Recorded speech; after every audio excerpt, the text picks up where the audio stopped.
Hey everyone at OCB. Today I'm going to be doing the reading comprehension called Making Judgments.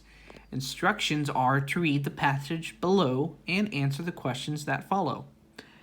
Blake enjoyed playing baseball. It has been his favorite sport since he was 7 years old. I underline playing baseball. I should underline Blake because I believe that should be the main character. He liked the challenge. Being in junior high was good for him. He was able to join a junior league baseball team called the Grovers. I think I should underline that too. They practiced 3 times per week. Wow, they practice a lot.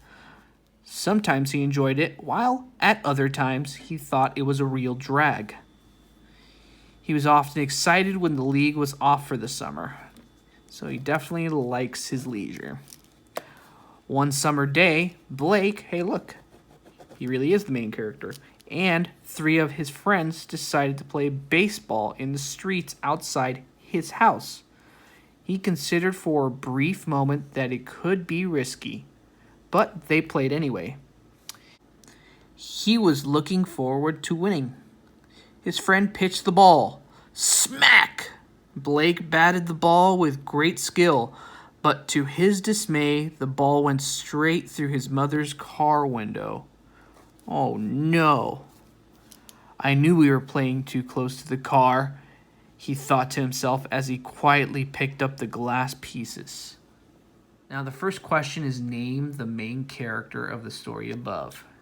As I underlined before, it was Blake. Statewide baseball was his favorite sport. Well, let's see. It has been his favorite sport since he was 7 years old. He liked the challenge. I presume that is just it. He liked the challenge. And I'm going to underline that just to make sure you guys know where it's at. Oops, I'm going to do the double underline for that one. All right, give the name of his baseball team. Being in junior high was good for him. He was able to join a junior league baseball team called the Grovers.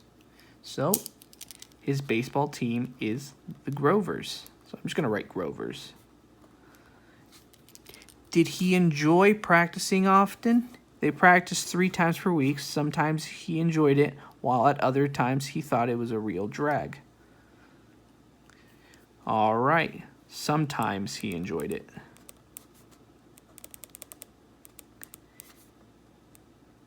Cool. And then it says on B, use evidence from the passage to support your answer. Well, like I mentioned before, sometimes he enjoyed it, while at other times he thought it was a real drag. So I'm going to write for B, while at other times, comma, he thought it was a real drag. I guess he just got really tired. Was his decision to play baseball in the streets a good idea? Well, let's go over this. One summer day, Blake and 3 of his friends decided to play baseball in the streets outside his home. He considered for a brief moment that it could be risky. And if we go back to the very end of the story, it does say that he was playing close to a car. At the very end, he thought to himself, as he quietly picked up the glass, that he broke his mom's car window. So was the decision good? I'd say no, with 3 exclamation points. Compare how he felt before the game and after. Well, it says right over here, considered for a brief moment it could be risky, but they played anyways. He was looking forward to winning, so he seemed either pretty happy or he was definitely in a competitive spirit. So I'd say happy and competitive at the beginning.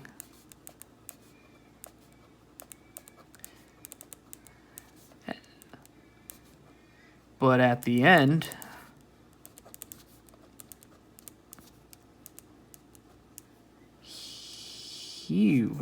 but to his dismay, the ball went straight to his mom's car window. But at the end, dismayed. And there it is. Now I'm going to pause it right over here for you guys, so feel free to do the same in the YouTube link. And hope you enjoy this tutorial. All right, for the next reading comprehension, we got a true or false worksheet. We got cricket. I'm going to read this aloud. It's pretty small print, so try to follow along as much as possible. Cricket is a bat and ball game played between two teams and 11 players on a field, at the center of which is a rectangular 22-yard long pitch.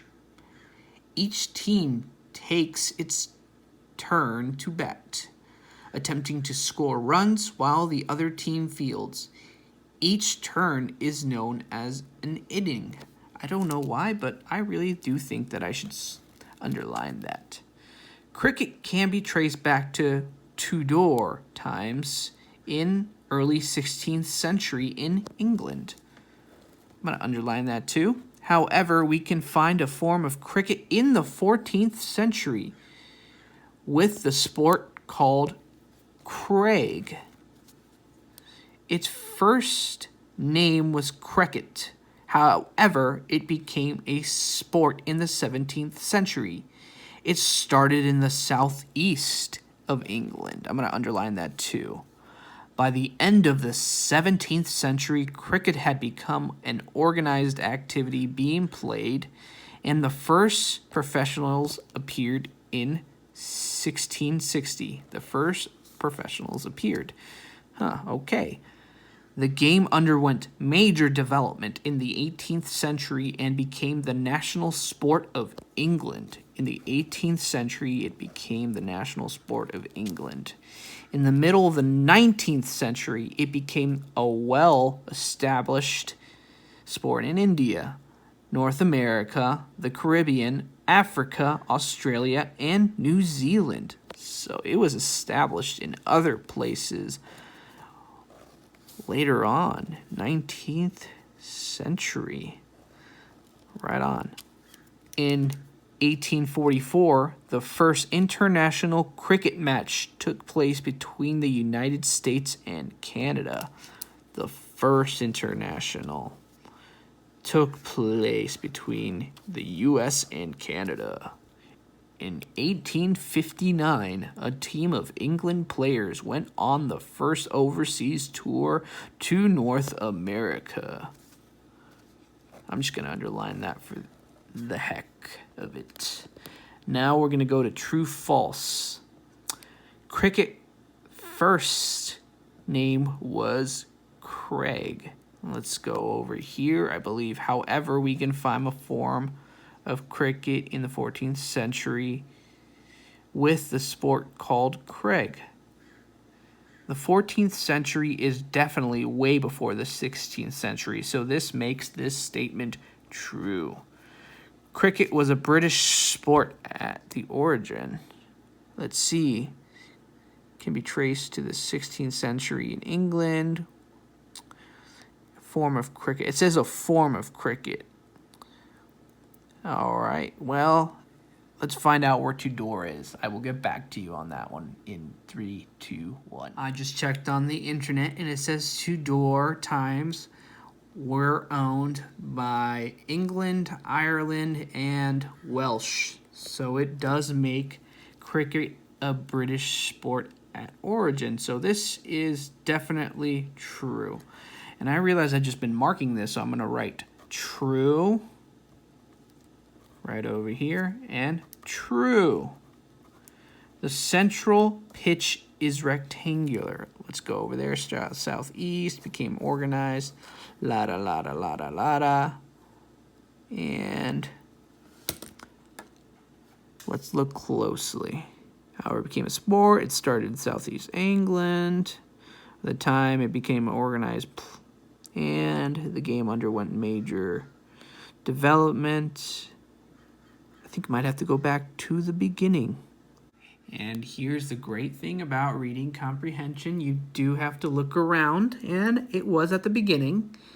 It says right here, cricket is a bat and ball game played between two teams of 11 players on a field at the center, which is a rectangular 22-yard long pitch. Central pitch is rectangular. Yep, this was true. There are 23 players as a total. Well, that actually is false, as we read. There are two teams of 11 players. So I'm going to write that as false. I'm actually going to put an exclamation point. Cricket became an official sport in the 16th century. The answer for that is false. However, as it states right here, however, it became a sport in the 17th century.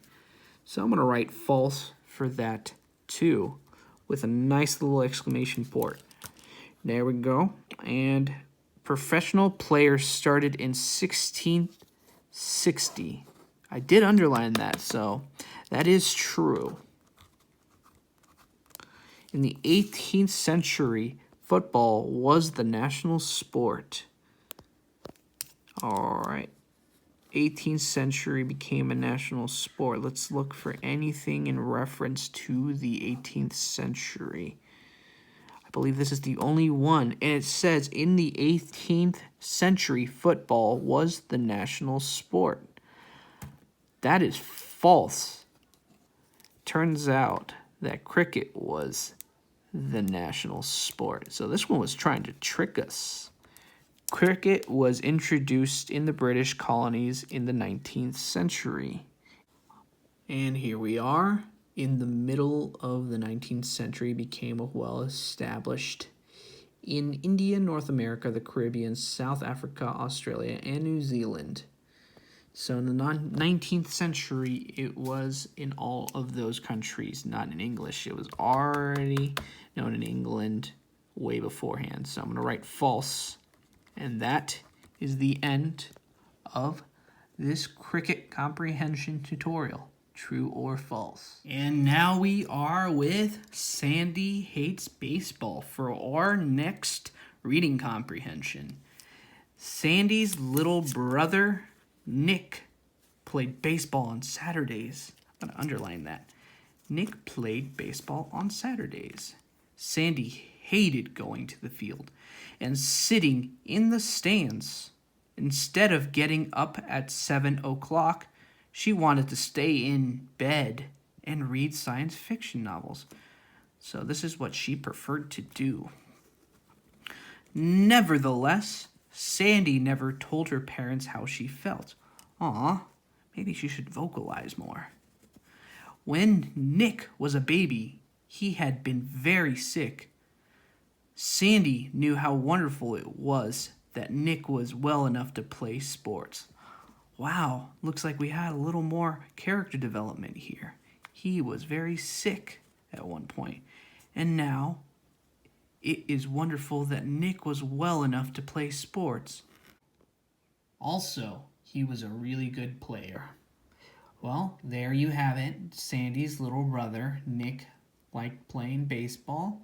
But Sandy did not like doing that, but she was very considerate for sure towards Nick, and it was with very good reason. He was very sick at one point, so she put aside her feelings and let him play. And guess what? Turns out that Nick was actually a good player. So now we're going to go on to the next set of questions. Answer the questions in complete sentences. Underline that part as a reminder. What did Sandy do on Saturdays? Nick played baseball on Saturdays. Sandy hated going to the field and sitting in the stands. Well, looks like Sandy was with Nick on Saturdays. Sandy was with Nick on Saturdays. What did Sandy want to do instead of going to play baseball? She wanted to stay in bed and read science fiction novels. I'm going to write that down. To stay in bed and read science fiction novels. Why did Sandy never tell her parents about how she really felt?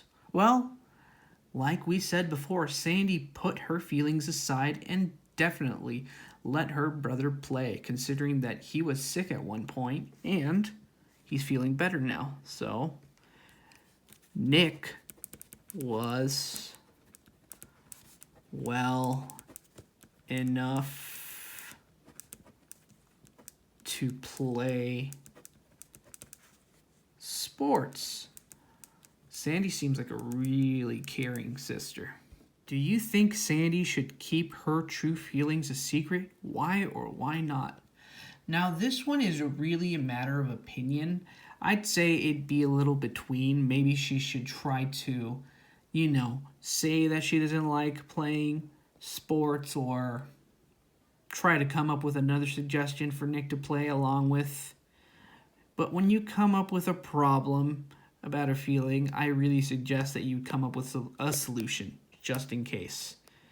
So maybe she should tell Nick about, her feelings. So I'm going to write my own little answer, and we'll see how this goes. Here is my answer. Do you think Sandy should keep her feelings a secret? Why/why not? ?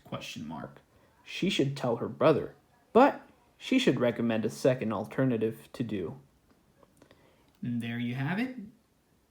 The last question is definitely a question for you to answer yourself, so feel free to think about what the answer could be under the circumstances that you guys would be under. But there you have it. Hope you enjoy.